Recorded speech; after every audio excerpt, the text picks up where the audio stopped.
Hello everyone, ভিদঙ্গ.com ওয়েবসাইটে তোমাদের স্বাগত। আমি অক্ষয়, তোমাদের ম্যাথ টিউটর। চলো দেখি আজকে আমরা নতুন কি প্রবলেম নিয়ে এসেছি।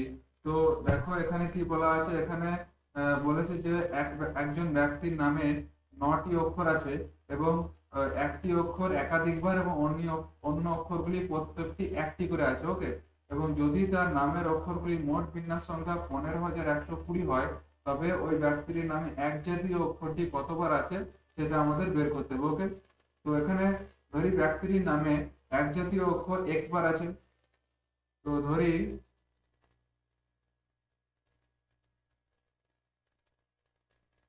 ব্যক্তিটির নামে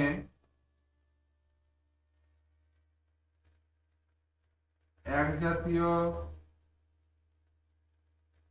অক্ষর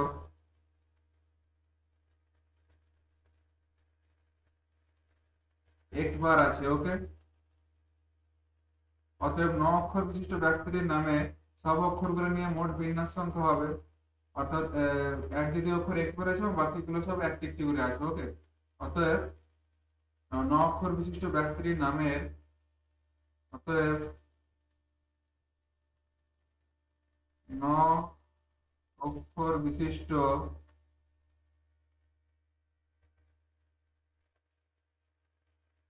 ব্যক্তিটির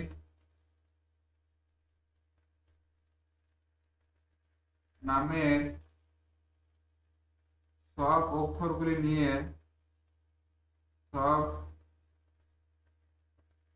অক্ষরগুলি নিয়ে মোট বিন্যাস সংখ্যা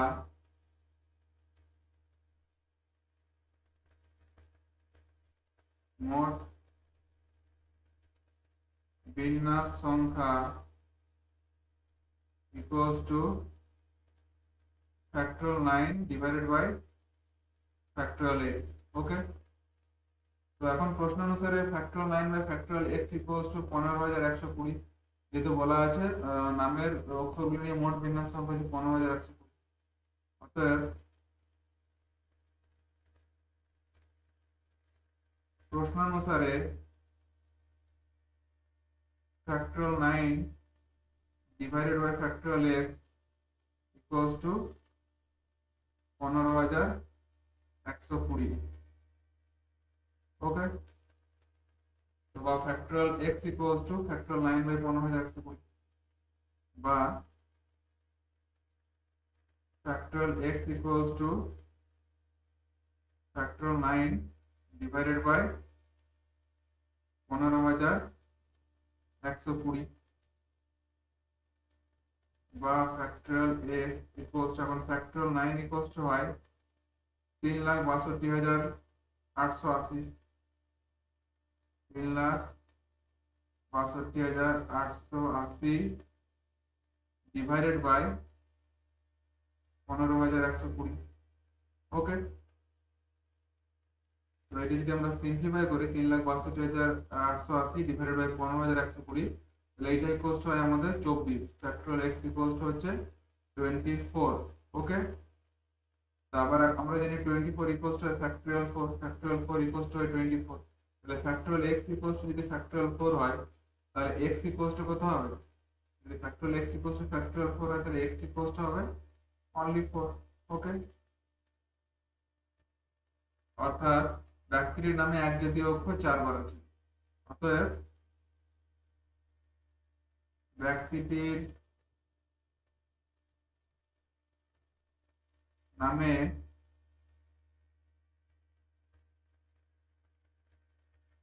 এক জাতীয়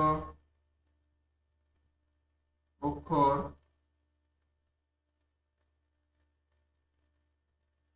4 বার আছে। ওকে। এটা হচ্ছে আমাদের ফাইনাল অ্যান্সার। ওকে। বিদঙ্গ.com ওয়েবসাইট দেখার জন্য ধন্যবাদ। আরো গণিতের সমস্যা ও সমাধানের জন্য আমাদের ওয়েবসাইটটি ফলো করুন।